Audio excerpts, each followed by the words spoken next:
JLC? Vocês sabem o que é o JLT? É junção lá em Tóquio, já falaram para mim. Aleluia.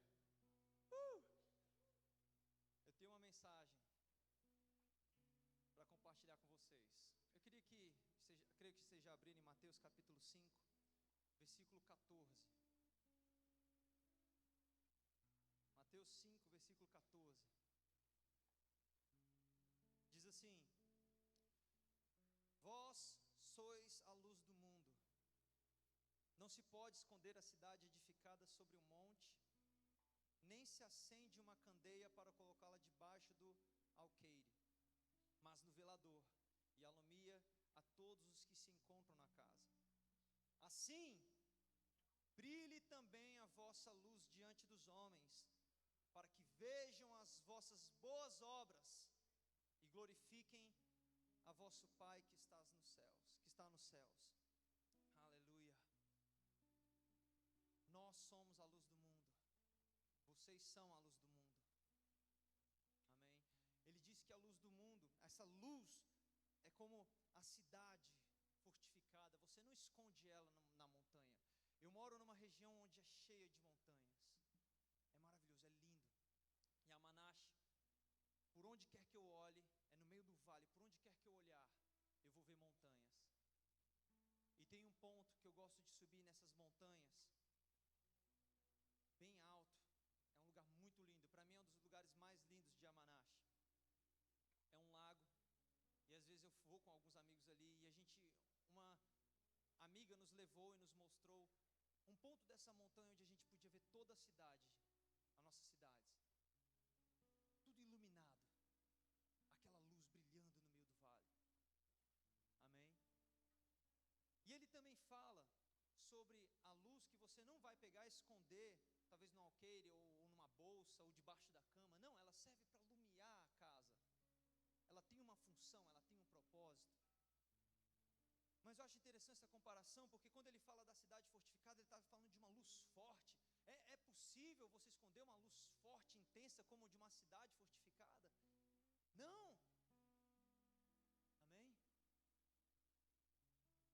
E ele também fala de uma luz que ela tem um propósito de alumiar um quarto. Você vai esconder ela debaixo da cama, você vai deixar ela ali para ninguém ver? Não, ela tem que se mostrar, ela tem que brilhar a luz dela. E depois ele fala sobre as boas obras. A luz, quando nós resplandecemos nas trevas, essa luz, quando nós temos boas obras diante desse mundo, a Bíblia está falando que eles vão glorificar o nosso Pai. Existe uma responsabilidade nossa aqui. Eu creio que eu estou falando com um exército. Eu estou falando com pessoas diferentes, com jovens diferentes, que vão transformar nações. Eu fiquei muito alegre em ver pessoas, elas quase me tiraram pedaços de mim, porque falavam sobre missões e ardendo, e falando, como que acontece, quando que você entendeu o chamado missionário, como que você foi? Eu falava, essa é a pergunta de $1 bilhão, não é? Porque tantas pessoas me perguntaram, e eu fiquei feliz por essa paixão, por ir às nações. E realmente o mundo depende de você. Pessoas estão esperando por você. Mesmo que você fale, mas eu não tenho o plano de sair do Brasil. Não, tem pessoas que dependem de você. E elas só vão ser alcançadas se você deixar essa luz brilhar. Em Efésios capítulo 2, versículo 10, diz ali que nós somos feitura de Deus, que nós somos feitura de Deus para boas obras. Eu estou resumindo aqui o versículo, que eu não lembro ele de cor. Mas Efésios 2, ele fala também sobre algo que às vezes a gente confunde um pouco, sobre essa questão de obras, sobre agirmos, sobre fazermos o bem. Às vezes nós tentamos fazer o bem, algumas pessoas fazem o bem porque elas querem comprar a salvação, porque elas querem comprar uma bênção de Deus. E deixa eu te falar, não tem como você comprar a salvação. Jesus já pagou o preço, amém? Ele já crucificou, Ele já pagou o preço por nós, Ele já nos substituiu ali. Então a nossa salvação não depende de obras. Aleluia. muito feliz por isso. E ele diz, ele tem um propósito disso. Deus fala que ali, quando Paulo começa a falar sobre isso, por que que não é dessa maneira? Para que a gente não chegue diante de Deus de nariz empinado e se orgulhe falando, foi porque eu fui bonzinho. Porque todos pecaram, todos carecem da glória de Deus. Mas no momento que você recebe Jesus, aleluia, que você crê nele, porque ele fala, a salvação é pela graça, amém? É de graça, em fé. Isso não vem de vós, é dom, é presente de Deus. Nem a fé que nós temos é nossa, Deus que nos deu. Tem pessoas que se orgulham, eu tenho uma fé grande, tenho uma fé poderosa, tenho uma fé que move montanhas. Estava falando com uma prima minha esses dias, e eu falando um pouco, ela não é cristã ainda, não entende sobre a palavra, e compartilhando algumas coisas. Ela falou, não, mas eu tenho uma fé grande, acho que eu já cheguei até no limite, ela falou para mim. Essa fé que nós temos não é nossa, ela é um presente de Deus, que vem quando nós ouvimos a palavra, e essa palavra entra nos nossos corações, e então a fé é gerada, aleluia. Mas é um presente de Deus. Isso para que a gente não chegue diante de Deus achando que nós somos bons demais. Aleluia, eu gosto muito disso. Deus, ele odeia a soberba, ele odeia a arrogância, o orgulho, ele não gosta disso. Agora, se você chegar diante dele, se humilhando, se prostrando diante dele, ele tem prazer na sua vida, ele vai responder o seu clamor. Jesus, ele era muito duro com as pessoas que eram orgulhosas, religiosos, que se achavam sãos, que se achavam muito bons. Mas para aqueles que se portavam com humildade, ele estendia a mão de graça dele. Amém? Mas sim, quando eu falo de obras, então, eu não estou falando sobre nós fazemos boas obras para sermos salvos, amém?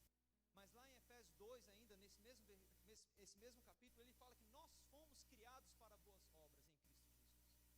Agora, no momento que nós nascemos de Deus, nós nascemos em Cristo, nós nascemos de novo, uma nova natureza vem dentro de nós, e essa nova natureza começa a tomar conta de nós, de forma que nós começamos a fazer coisas boas. Quem passa pelo novo nascimento, eu creio que você começa a ter novas sensações, um sentimento novo, uma paixão, amor. Eu estava conversando com um irmão que me levou no carro esses dias, e ele falando bem empolgado como ele tem pregado Cristo na rua, como ele tem esse desejo de impor as mãos sobre os enfermos e vê-los curados. E eu vi aquela paixão, esse amor que é do novo nascimento. Aleluia. Eu também era assim, eu quando me converti, eu vi uma pessoa fumando na rua, eu falava, não, Deus, eu quase chorava em oração para que aquela pessoa fosse liberta do cigarro. Porque isso faz parte da nova natureza que começa a tomar conta do nosso ser. Esse amor começa a fluir dentro de nós. E a Bíblia diz ali, quando ele fala dessa palavra, esse termo feitura, é a palavra no grego que significa, que deu origem à palavra poema. É poema em grego. Ele está dizendo então que nós somos o poema de Deus. Olha que lindo. Nós somos o poema de Deus, a obra-prima de Deus. Vai lá comigo em Gênesis agora, capítulo 1. Gênesis capítulo 1. Eu gosto muito de ler a Bíblia, gente.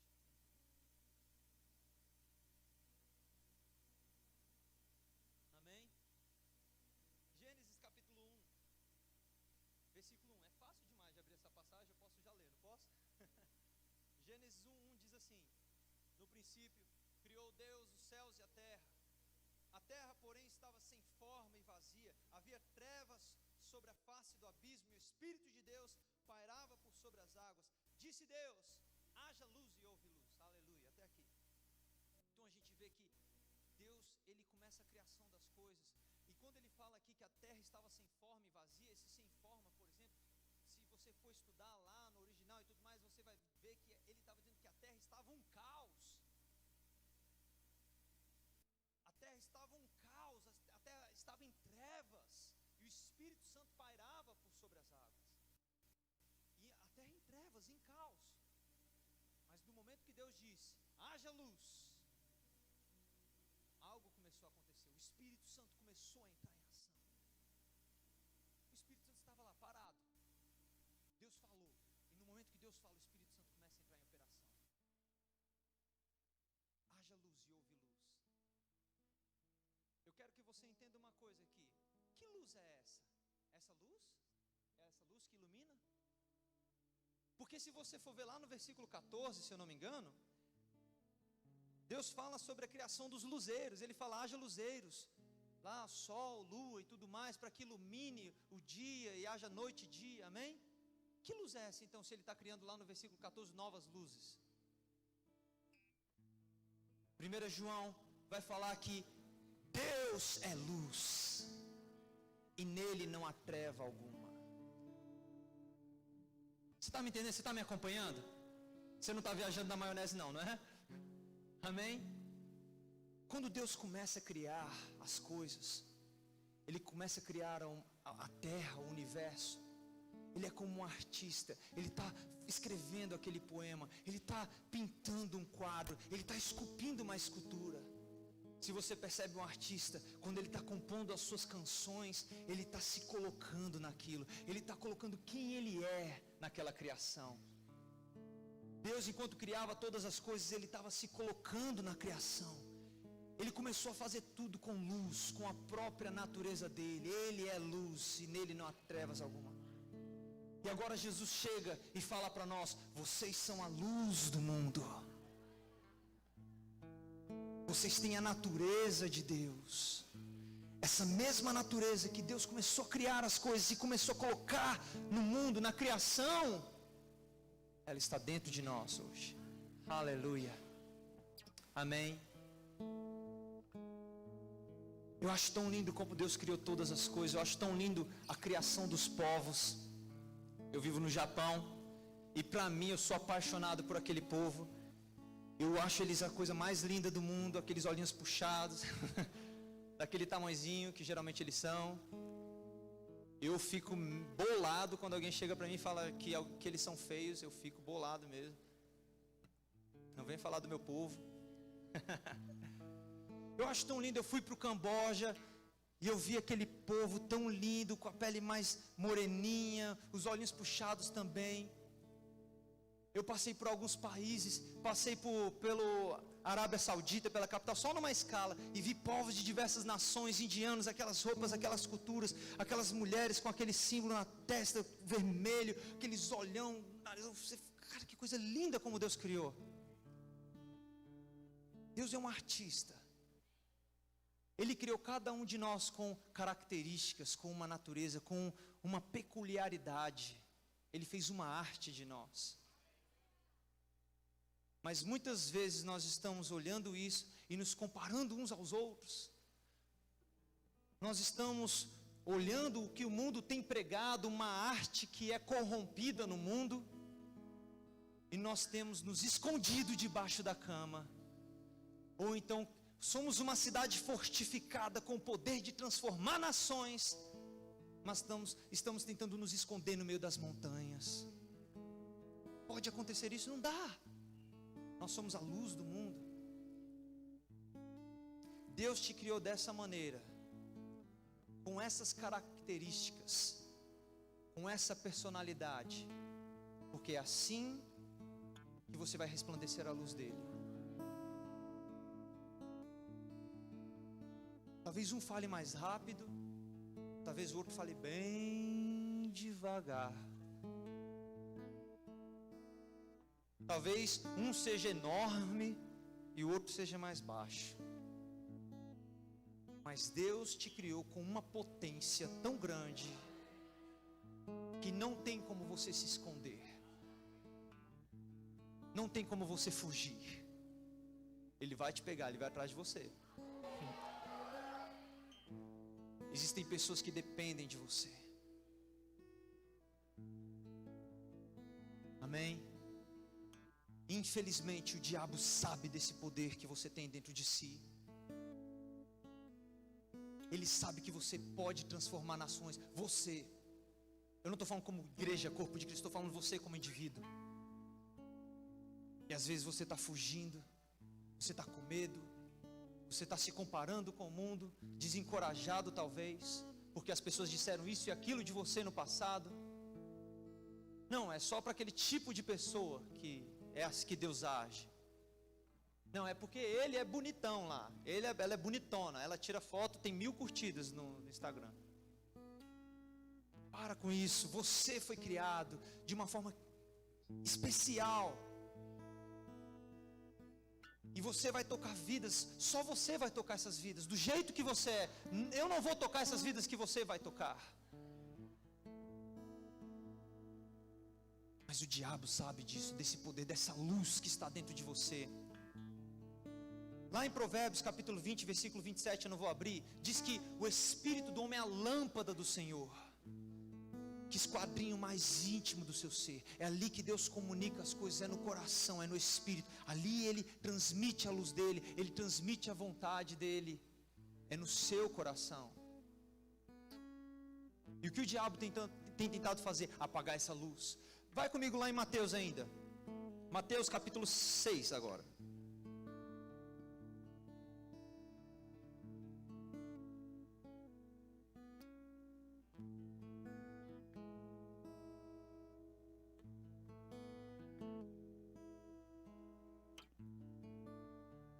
Mateus capítulo 6, versículo 22 diz assim: são os olhos a lâmpada do corpo. Se os teus olhos forem bons, todo o teu corpo será luminoso. Se porém os teus olhos forem maus, todo o teu corpo estará em trevas. Portanto, caso a luz que em ti há sejam trevas, que grandes trevas serão. Uau! Num capítulo anterior Jesus está falando, vocês são a luz do mundo. No segundo ele dá uma advertência: ei, cuidado com seus olhos, cuidado com o que você deixa entrar dentro de você. Ele está falando das janelas, ele está falando das portas, daquilo que pode entrar dentro de nós, para nós termos cuidado. O diabo sabe do seu potencial, ele sabe da capacidade que você tem, e ele tem medo disso. Então ele tem usado diversos meios para corromper essa geração. Nós estamos vivendo uma geração que temos acesso a tudo tão fácil. Uma geração onde nós temos smartphone, acesso à internet, redes sociais, e toda aquela informação está entrando dentro de nós de alguma maneira. E muitas pessoas têm sido paralisadas no seu chamado e no seu propósito, porque elas estão tão aficionadas dentro disso. Elas estão tão interessadas naquele mundo de rede social. Está me entendendo? E aí sim o diabo tem paralisado uma geração. Pessoas que perdem tanto tempo no celular, tanto tempo em redes sociais, tanto tempo em vaidades.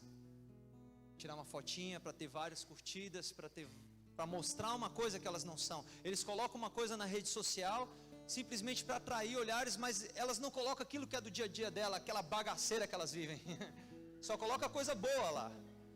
E os outros trouxinhas ficam olhando para aquilo e ficam se comparando. Como a vida da pessoa está melhor do que a minha. E ficam andando numa vida de insatisfação, se comparando, e não agem mais, porque elas se acham incapazes, enquanto outras pessoas estão vivendo uma mentira, é apenas um momento. Vamos falar um pouco de Netflix?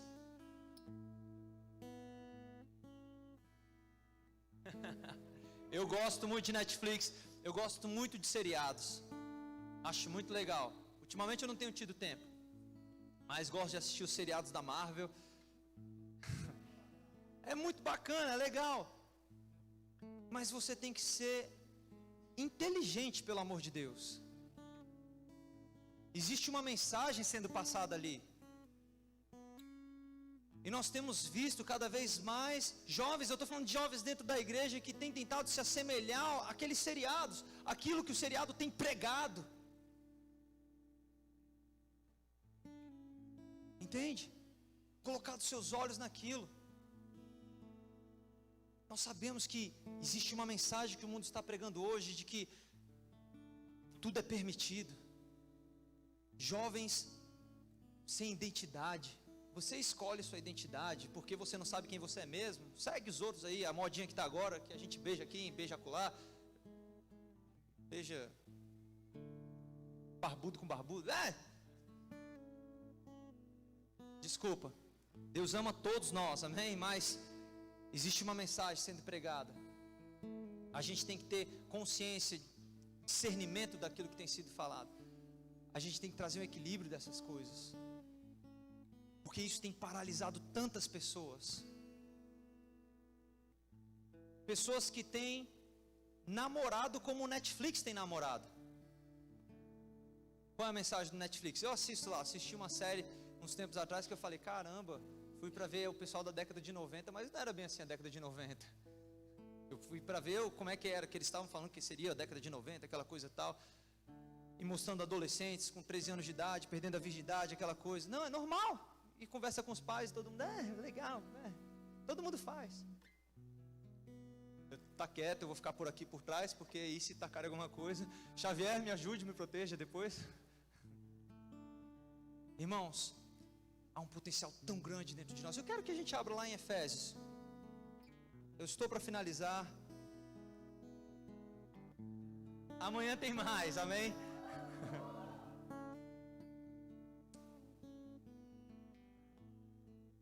Efésios capítulo 5.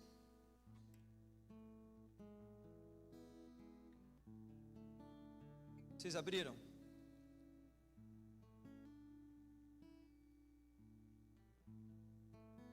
Efésios capítulo 5, versículo 6. Diz: ninguém vos engane com palavras vãs, porque por essas coisas vem a ira de Deus sobre os filhos da desobediência. Portanto, presta atenção no que ele está falando, não sejais participantes com eles, pois outrora erais trevas, porém agora sois luz no Senhor. Andai como filhos da luz, porque o fruto da luz consiste em toda bondade e justiça e verdade, provando sempre o que é agradável ao Senhor. E não sejais cúmplices, não se associe nas obras infrutíferas das trevas. Antes, porém, reprovai-as, porque o que eles fazem em oculto, no escondido, o só referir é vergonha. Mas todas as coisas, quando reprovadas pela luz, se tornam manifestas, porque tudo que se manifesta é luz. Pelo que diz: desperta, ó tu que dormes, levanta-te de entre os mortos, e Cristo te iluminará. Levanta, desperta, acorda, desperta essa geração, desperta essa geração, desperta essa geração. Nós somos luz desse mundo. Eu creio, Deus é gracioso, Ele nos aceita do jeito que nós somos. Viemos de uma vida errada, bagunçada, mas Ele quer nos alinhar com Sua vontade. Ele não quer que nós permaneçamos em trevas, Ele quer que nós sejamos luz, que nós resplandeçamos a luz aonde formos. E eu não estou falando aqui sobre um bando de regras de pode isso, não pode aquilo.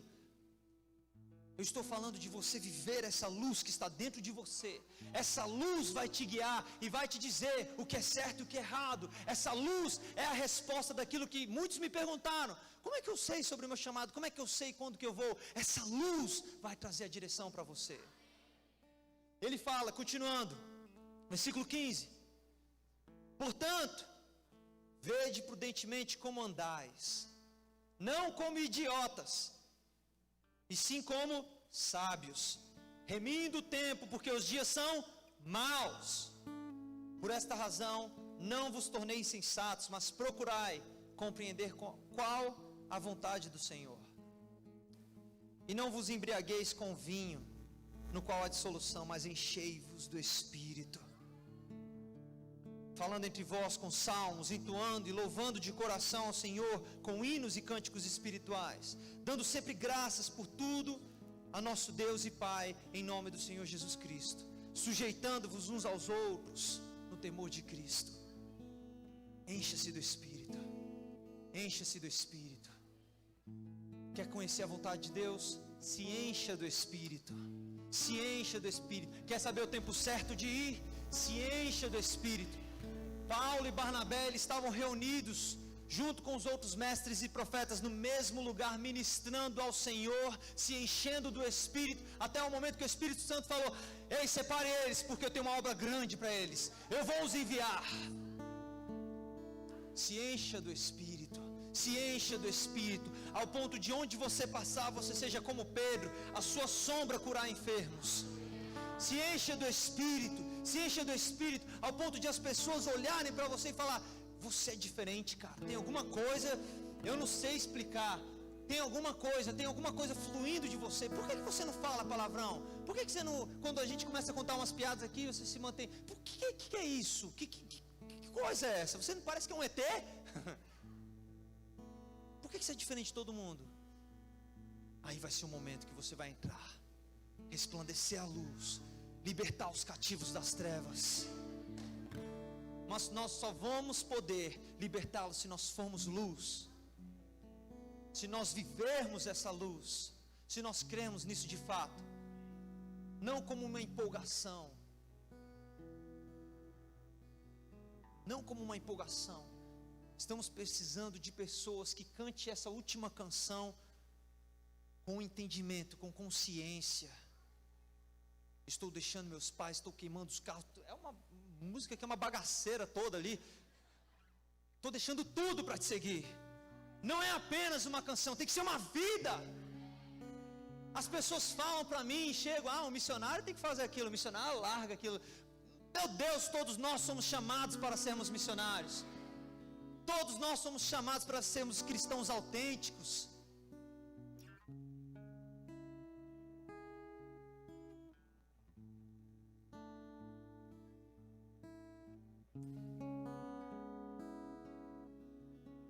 Pornografia.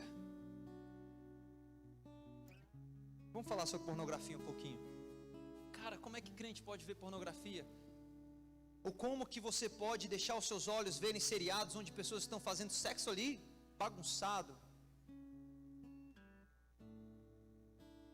Dói o meu coração ao falar de pornografia, irmãos, porque a realidade daquelas pessoas que talvez muitos estão vendo lá, que parece de prazer e de alegria, é de pura escravidão, de pura depressão, humilhação.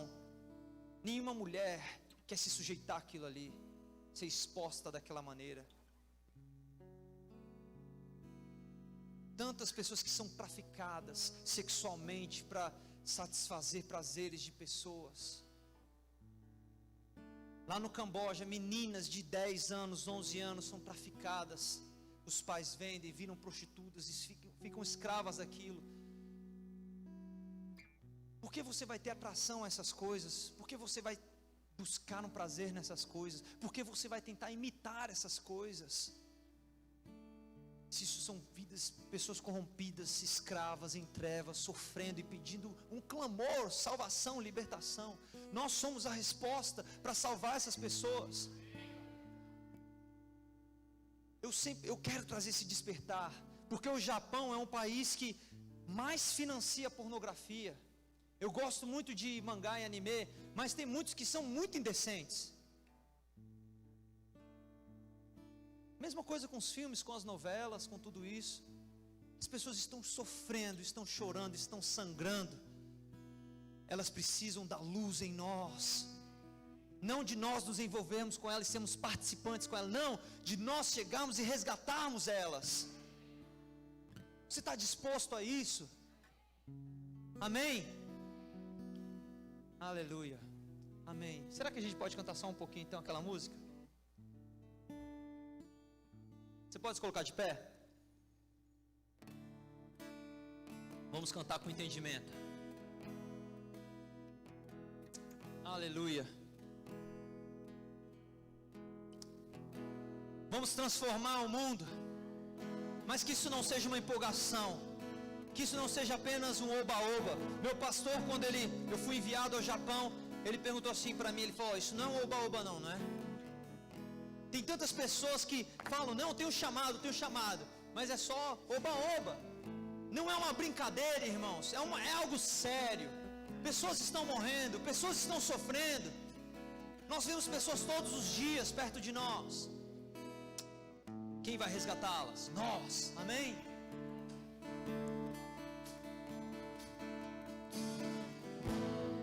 Deus.